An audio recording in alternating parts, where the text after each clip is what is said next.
Record. Bismillahirrahmanirrahim.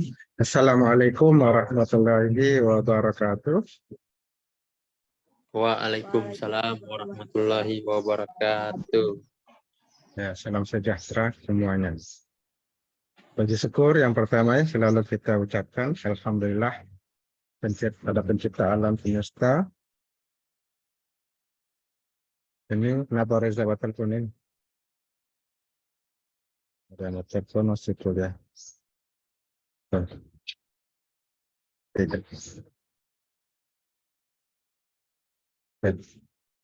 Alhamdulillah, masalah salam dari alif telah puji syukur pada Tuhan pencipta alam. Kita tidak lupa mengucapkan salawat dan salam kepada Rasulullah SAW, keluarga, sahabat, dan para pengikutnya. Ya, apalagi ini di momentum bulan kelahiran atau milad Nabi Muhammad SAW.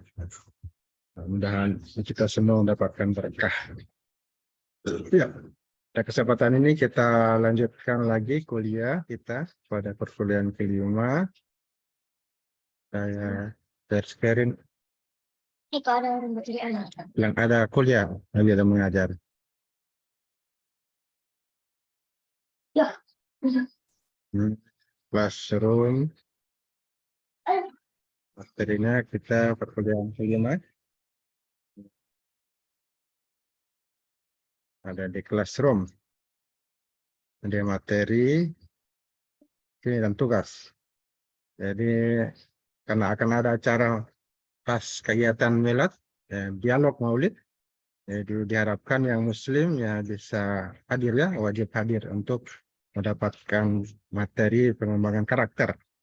Bagaimana pesan-pesan, hikmah yang bisa kita terapkan dalam kehidupan kita, karakter kita sebagaimana dengan mencontoh Nabi SAW. Itu akan bisa didapatkan dengan hadir mendengarkan materi nanti maulid, ya, milad. Nah, di sini ada tugasnya, saya sudah buat. Ini tugas acara dialog bagi yang muslim tentunya. Ini klik, ya, bisa diisi di sini email, nama, NPM, kelas, kemudian jawabannya. Apa resume, buat nanti resume singkat saja, bisa 1 lembar atau 2 lembar, mana-mana. Yang penting ada resume, ada apa namanya, kesimpulan apa pesan yang didapatkan dari materi yang disampaikan oleh pemateri. Ada 3 pemateri itu. Ya, pada nanti acara hari Minggu, hari Ahad. Kalau langsung diisi bisa di sini, kalau file dibuat bisa di bawah. Ini bisa diisi sini nanti untuk tugas. Kemudian ada juga tugas satu lagi, tugas 4, materi 4. Dan tugas materi itu pada kesempatan ini kita kuliah bandar udara. Nah, ini bisa diisi di sini. Ini soalnya, beberapa soalnya termasuk di sini. Ada juga materi pengembangan karakternya tentang pesan hikmah dari kisah Nabi Muhammad SAW yang ada dalam file. Ini dalam file. Pada yang tadi itu kegiatan, ya, kegiatan langsungnya di tempat yang mendengarkan materi. Ada pematerinya pada kegiatan acara maulid. Ini kita akan bahas di sini. Dalam file ini juga ada materi-materi lainnya di samping pengembangan karakter kisah Nabi yang bisa kita contoh dalam kehidupan kita sehari-hari. Ada materi kita berudara dan tentunya untuk membentuk diri kita yang memiliki karakter beriman bertakwa, salah satunya juga bisa membaca Al-Quran. Jadi bagaimana membaca bahasa Arab, membaca huruf hijaiyah, ini saya sudah upload, ya, silakan dinonton. Sehingga bisa mengenal huruf-huruf Arab untuk meningkatkan keimanan. Nah, sekarang saya buka materi sekarang ini, yaitu materi filenya sudah ada sini.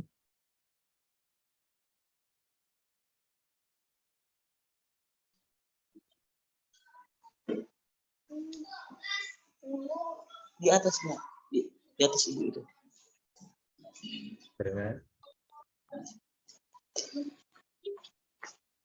Ini di kasusnya bandar udara di Turki, Istanbul New Airport. Nah, jadi airportnya namanya Istanbul. Ini masih yang kerjakan ini tugas. Jadi download di internet. Udah. Dosennya ini Dr. Firdaus. Nah, di sini kita membahas bagaimana bandar itu dari sisi stabilisasi tanah. Ya, jadi kita akan belajar bandar udara ini secara konferensi. Nah, stabilisasi tanah, ada perkerasannya, ada geometriknya, ada drainasenya, dan lain-lain. Ada stabilisasi tanah. Ini terminalnya ini. Kita sudah pernah lewat, ini ada terminal.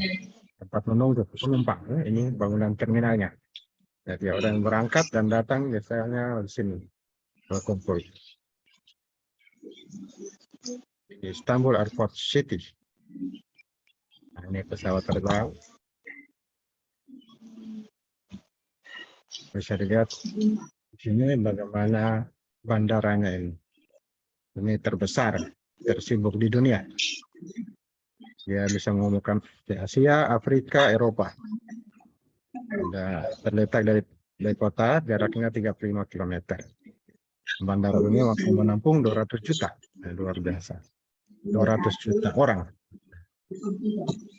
Ada kereta metronya menghubungkan kota Istanbul. Ada 2 terminal membentang 76 kilo. Kilometer persegi. 3 kali lipat dari bandara Ataturk. Nah, di Turki juga. Fasilitas bandaranya ini ada 6 runway. Sudah belajar runway sebelumnya ya, sudah tahu. Tempat lepas landas. Runway, ya, tempat landing dan take off. Mendarat pesawat dan terbang. Dan 16 taxiway. Nah, taxiway itu sudah dipelajari sebelumnya ya. Kalau sudah dikerjakan tugas ya sudah bisa tahu. Jadi jalan antara runway ke apron tempat parkir. Penumpangnya 200 juta. Ada 4 terminal. Nah, tempat menunggu penumpang. Nah, ada pengendali ini, towernya lumayan tinggi towernya. Pengendali udara. Ada ruangan indoor, 5 juta meter. Tempat parkir, hampirnya sekitar 70 juta mobil. 70 juta, 1 juta saja banyak, ini 70 juta mobil. Ada hotelnya, dan kamar hotelnya hampir 51 kamar. Luar biasa. Dan ini gratis. Ada duty fee. 55.000 meter persegi. Ada luar biasa, besar. Nah, ini kita lihat dalam tayap ini, taxiway. Nah, ini pengertiannya. Sudah dibahas sebelumnya, ini bisa dibaca kembali. Silakan dibaca-baca pengertian taxiway. Lebar minimumnya. Dalam tabel, kelandaian, kemiringan, melintang taxiway, dan segala. Ini taxiway dibagi berdasarkan letaknya. Nah, bisa dibaca. Entrance taxiway, ada exit taxiway, parallel taxiway, apron taxiway, cross taxiway.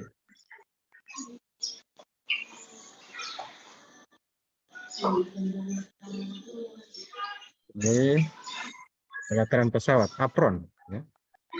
Dapat pesawat, pelataran pesawat. Sebenarnya filenya Anda bisa baca saja. Dan bisa kapan saja dibaca. Sebelum kuliah bisa dibaca, setelah kuliah juga bisa dibaca. Ini fasilitasnya, ada pengisian bahan bakar pesawat, ada tenaga listrik, ada fasilitas crowding pesawat, dan ada penerangan. Tipe apron, nah, ada apron kargo, ya. Ada apron terminal, apron parkir, dan apron hangar, apron service, isolated apron. Sangat jelas ya, sudah ada penjelasannya. Kemudian ada runway, ya. Runway ini lepasan pacu. Karakteristik runway ini dasarnya ada 7 ya. Ya, baca-baca ini. Tinggal dibaca. Dan ini merupakan jawaban dari pertanyaan tadi ya, tugas. Nah, tentang runway ada beberapa macam. Ada runway tunggal, ada runway sejajar, ada runway berpotongan. Ada juga runway terbuka. Penjelasan tadi, taxiway, front, runway. Ya, ini runway. Malam hari bisa kita lihat ada lampu di tengah, lampu di kiri. Ini jalan ya, runway. Sudah take off, landing, berangkat atau mendarat. Istanbul Airport, ini atau Turk Airport. Ada Sabitka Gökçen Airport, ada 3 ini di Turki. Ini dilihat bagaimana pesawatnya. Ini bandara ini. Gambar 3 dimensi. Dari atas, ini gambar dari atas. Istanbul Airport. Bangunannya bisa kita lihat. Pesawatnya di samping-samping. Ini apron. Ini maskapai penerbangannya. Ada 5 ya maskapai ini. Dari Singapura ada, Emirates, Qatar, Turki, Uzbekistan. Di pesawatnya, nah sudah ada sini spesifikasinya jelas ya. Bisa dibaca. Ada Airbus dan seterusnya. Ini pesawat-pesawat yang dimensi kapasitas performance. Boeing contohnya kapasitasnya ini kita lihat dimensinya seterusnya ada di sini pesawat Boeing. Nah, ini dalam pesawat luar biasa ini kelas khusus ini bukan kelas ekonomis. Ini dibangun. Setelah masuk ke pembangunannya, perlu dilakukan stabilisasi tanah untuk membangun bandara ya. Ini pembahasan stabilisasi tanah yang merupakan usaha untuk memperbaiki sifat tanah secara teknis menggunakan bahan-bahan tertentu. Ya. Jadi stabilisasi tanah ini memiliki tujuan mengubah sifat teknis tanah itu seperti sifat kompresibilitas, kapasitas dukung, kemudahannya untuk dikerjakan, permeabilitas, sensitivitasnya terhadap kadar air yang berubah, serta potensi pengembangannya. Untuk itu, maka proses stabilisasi ini dapat dilakukan dengan cara paling sederhana. Misalnya pemadatan, dipadatkan, sehingga menggunakan teknik yang lebih efektif dan memerlukan dana yang cukup besar. Misalnya dengan mencampur tanah dengan pasir atau semen. Crotting atau injeksi semen, disuntikan semen untuk penguatan tanah. Kabut terbang, ada di pemanasan dan lain sebagainya. Ini pemadatan tanah, kekuatan tanah. Ini proses stabilisasi tanah, ya, dan gantian tanah asli bisa juga. Tanah spesifikasi sesuai standar, perbaikan gradasi butirannya, butirannya diperbaiki, stabilisasi dengan bahan kimia, semen, jadi kuat tentunya, stabilisasi dengan pemaratan, dipadatkan, tentunya dipadatkan, ditindis pakai alat. Tujuan dari perbaikan tanah itu untuk mendapatkan tanah dasar yang stabil pada semua kondisi. Nah, ini ada perbaikan gradasi butiran. Sebelum penambahan dilakukan pengambilan sampel dulu tanahnya. Kalau temukan butiran tertentu yang kurang baik, ya itu dilakukan penambahan butiran. Jadi ini penting karena setiap jenis gradasi itu memiliki fungsi beda, ya, saling melengkapi satu dengan lainnya. Dan memang harus dilihat gradasi butirannya dan harus seimbang. Hanya Allah Maha Kuasa, dia sudah ciptakan tepat ini campuran tanah. Ada yang sudah sesuai gradasi, ada yang belum sesuai. Jadi tinggal disesuaikan dengan standar yang sudah ada. Kalau mau cepat pemadatan. Untuk stabilisasi dengan pemadatan, nah ini untuk mengantisipasi tanah yang bersifat ekspansif, ya, kembang susut. mengikuti kadar air diperlukan pemadatan. Compaction, seperti bahasa Inggrisnya, compaction. Adapun melakukan stabilisasi tanah ini dengan cara pemadatan itu perlu alat yang fungsinya untuk mempadatkan tanah. Alat-alat yang digunakan sebenarnya jenisnya berbeda-beda sesuai dengan tipe ya, pemadatan berbeda juga. Ada smooth steel roller, ini penggilas pemadatan halus ya. Steel roller, tandem roller, itu ya kita lihat di jalannya, padatkan jalan. Ada pneumatic tire roller, penggilas roda ban angin. Ada juga penggilas dengan kaki kambing, seat foot tip roller. Penggantian tanah asli, nah, bisa diganti ya tanah aslinya. Dan cara memperbaiki gradasi tanah, pemadatan ataupun kimiawi.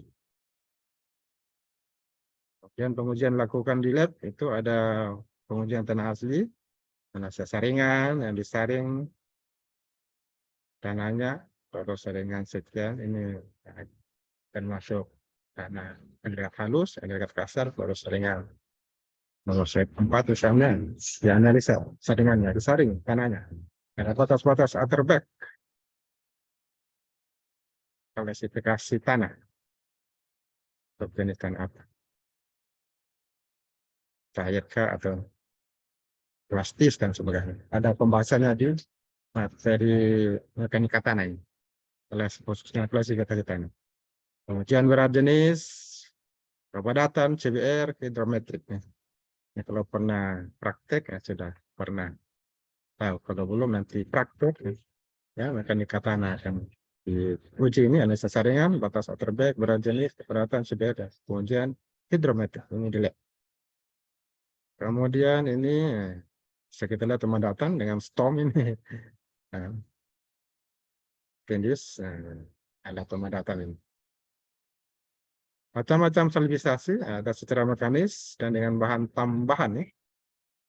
Mekanis mencampur 2 atau lebih macam tanah, gradasi yang berbeda. Dan dengan bahan tambahan menambahkan bahan tertentu pada tanah. Sudah memenuhi syarat, sudah stabil tanahnya. Dan dari sisi mekanis, ini stabilisasi kimiawi. Mekanis kimiawi. Sudah baca-baca. Kondensasi dengan bitumen, nah ini juga. Material bitumen dan tanah, materinya bisa dibaca ya. Saya singkat saja penjelasannya. Untuk lebih jelasnya silakan dibaca, bisa dibaca kapan saja materi. Ada material lain, air, garam, atau material organik, ada aditif lain. Ditambahkan di campuran tanah supaya sesuai standar. Stabilisasi tanah dengan kapur juga bisa dilakukan dengan kapur. Ini mekanismenya untuk stabilisasi dengan kapur. Dan zigzag tidak ini yang memperkuat tanah. Material yang diperlukan, nah kapur ini speknya sudah jelas ini, CaO, kalsium oxide, ada juga kalsium hidroksida. Material diperlukan, nah tanah, air. Ini penjelasannya. Ini hasil dari penelitian bagaimana efek kandungan kapur terhadap tekan bebas. Ada beberapa jenis tanah. Jadi ada perubahannya, kekuatan tanahnya menjadi baik. Ada gambar truk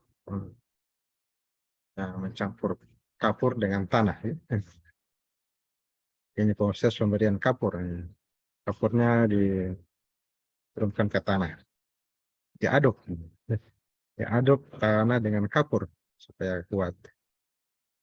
Kemudian diberikan air, sudah dicampur tanah dengan kapur, kemudian dipadatkan storm roller.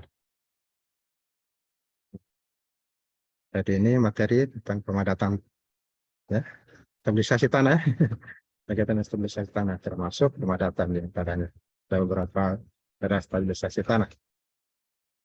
Sekian materi tentang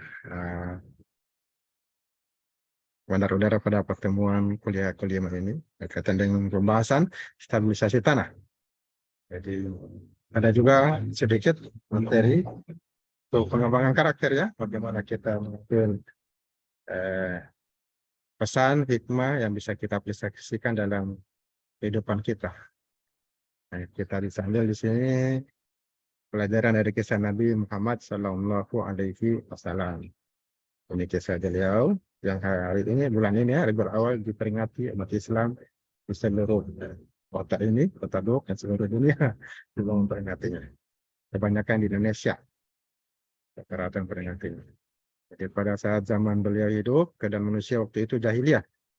Nah, Allah, dan itu artinya dalam keadaan bodoh, jahil. Jahiliyah. Allah Ta'ala mengutus Nabi Muhammad SAW kepada mereka saat itu. Ketika Nabi SAW lahir, itu ada tanda-tandanya. Ternyata pada saat itu, beranda kerajaan Persia, kerajaan besar, dari saat itu, ya, jatuh, runtuh. Beranda Kisra runtuh. Pengawal ketakutan. Di bagian tempat lain, ada api yang disembah selalu menyala, tiba-tiba mati. Jadi api yang disembah kaum Majusi, itu tiba-tiba mendadak padam. Nah, ada apa ini? Tuhan kita padam, nah, kata mereka kaum Majusi.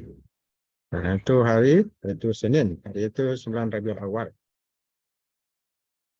Aminah berkata, segera panggil Abdul Muthalib, kakek bayi ini. Aminah ini ibunya, ibu Nabi SAW. Sampaikan padanya, cucunya telah lahir. Ini Nabi SAW, ibaratnya. Dia ditulis dengan bahasa Arab ya, tidak dimunculkan gambarnya. Untuk kehormatan pada beliau sebagai Nabi. Nah, ini kemudian kakeknya gembira, sangat-sangat gembira. Namanya Abdul Muthalib. Dia berkata pada kaumnya, "Kuberi nama cucuku ini Muhammad." Kaumnya bertanya, apa makna nama itu, wahai Abdul Muthalib? Nah, kemudian jawab, aku menginginkan ia berakhlak terpuji.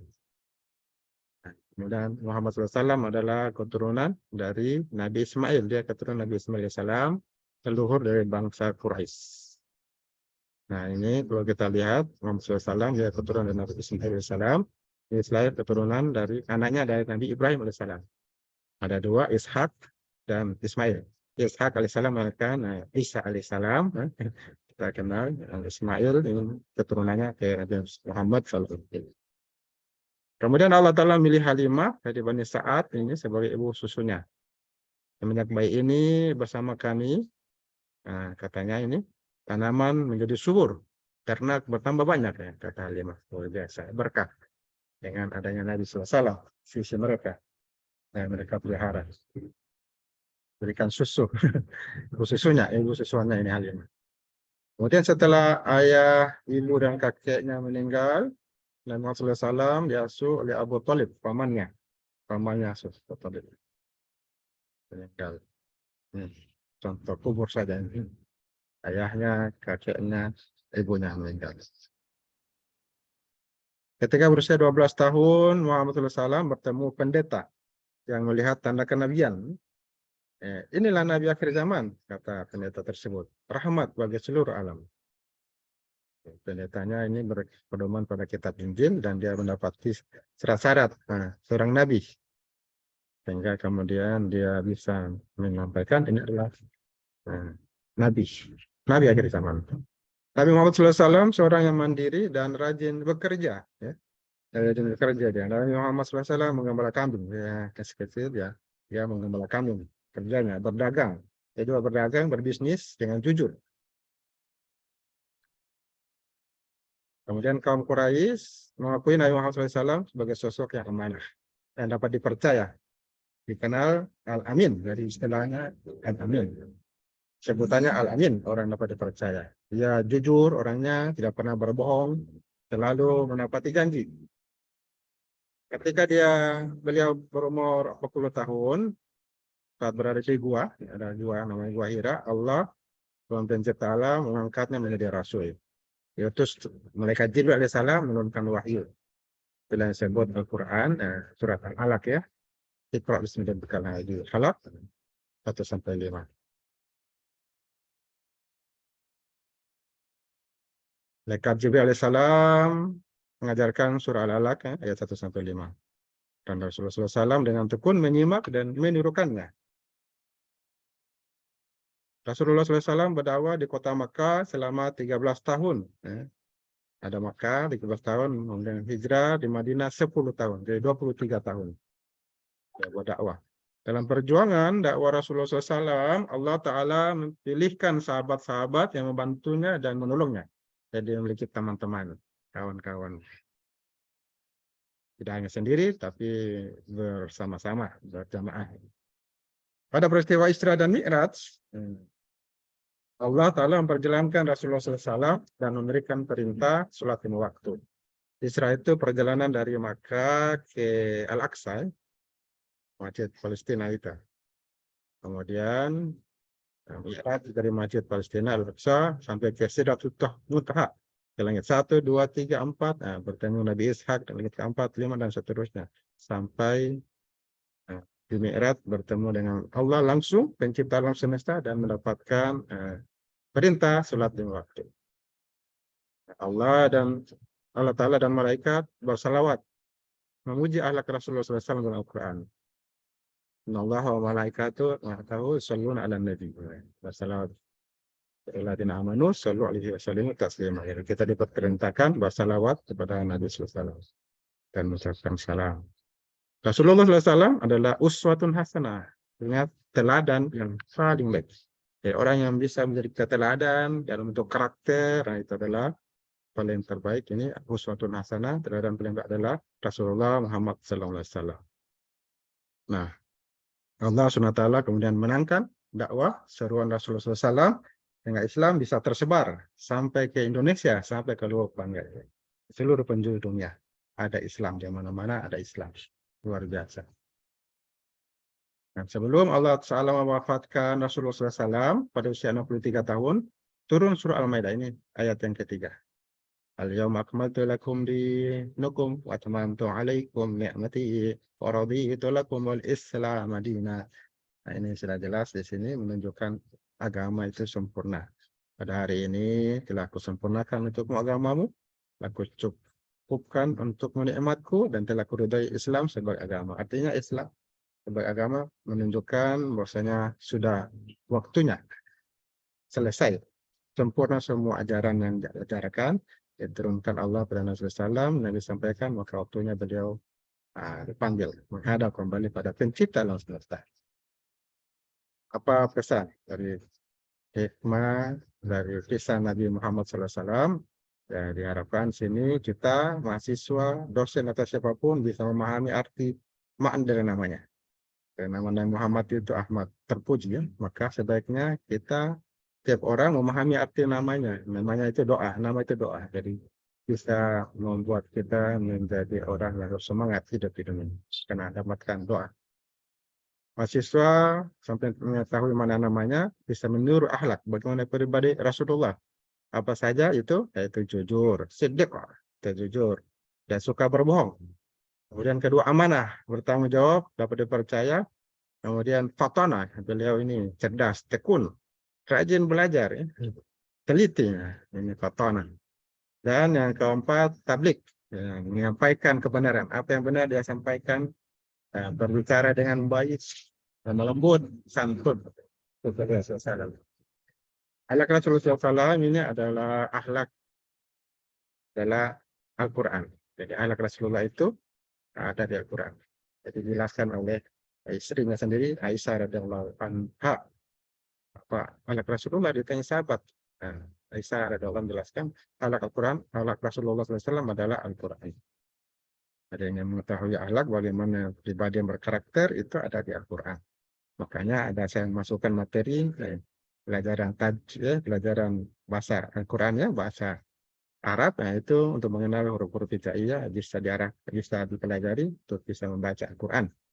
Supaya bisa mengenal akhlak, karakter yang terbaik, orang terbaik yaitu Nabi SAW, yaitu Al-Quran. Karakter itu, pengembangan karakter itu sebenarnya ada di Al-Quran. Allah memuji Rasulullah SAW, seorang yang berakhlak. Mari, ya, ini amanah agar kita bersama guru-guru kita, orang tua kita mengenal Rasulullah SAW. keluarga, dan kemuliaan akhlaknya. Jika ini ada hadis ya bisa dihafal.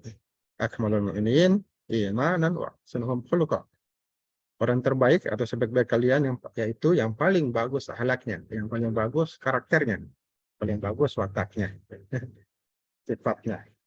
Khairun nasi anfa'uhum linnas. Sebaik-baik manusia, manusia terbaik dalam hadis lainnya adalah yang bermanfaat bagi yang lain. Ya, materi pengembangan karakter. Dan mudah-mudahan kita bisa menerapkannya dalam kehidupan sehari-hari. Nah, sifat beliau ini adalah sedih, jujur, tidak suka berbohong, amanah, tanggung jawab, dapat dipercaya, wattona, tekun, rajin belajar, cerdas dan teliti, dan tabligh, menyampaikan kebenaran, berbicara dengan lemah lembut. Itulah pesan yang didapatkan dari kisah Nabi Muhammad SAW. Untuk lebih menambah wawasan kita dengan pengembangan karakter, mengenal lebih jauh lagi Nabi SAW, ya bisa bersama-sama hadir di gedung SKB ya, Depan Unfika hari Minggu nanti. Hari Ahad, jadi saya wajibkan hadir.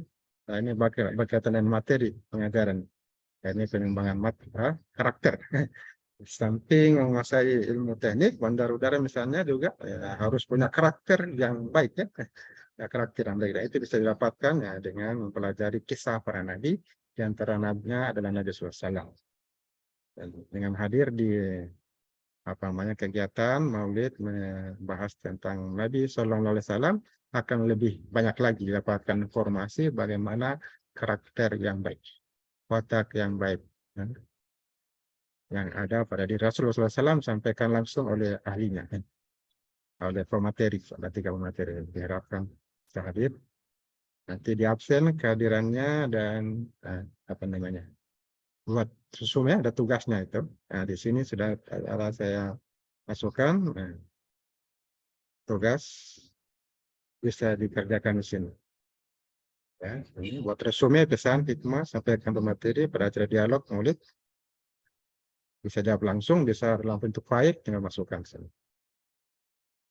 Sekian kuliah kita pada kesempatan hari ini. Atas kurang lebihnya, saya mohon maaf. Wassalamualaikum warahmatullahi wabarakatuh.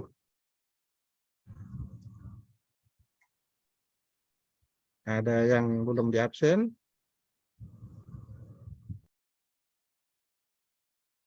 Ada yang baru masuk? Ya. Nah, tinggal 2 menit ini lagi semua mati. Ya, silakan yang belum absen menyampaikan. Saya Pak Rifandi. Berapa NPM? 33. Rifandi? 33. Ya, sudah. Yang belum? Rifandi, ada Putri Ogina, ada Rahmawati, Ripito, Jufran Lanibi, Ariandi, dan Laude Yusri.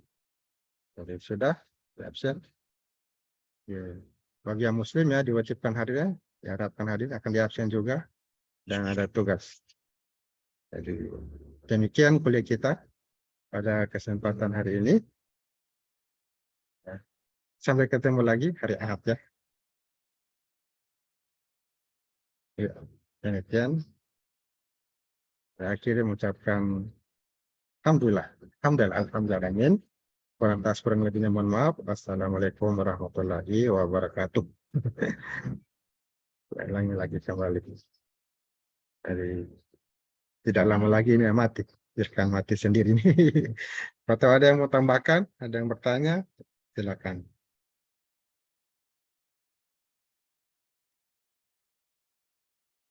Ini akan mati otomatis. Jelas. Ya.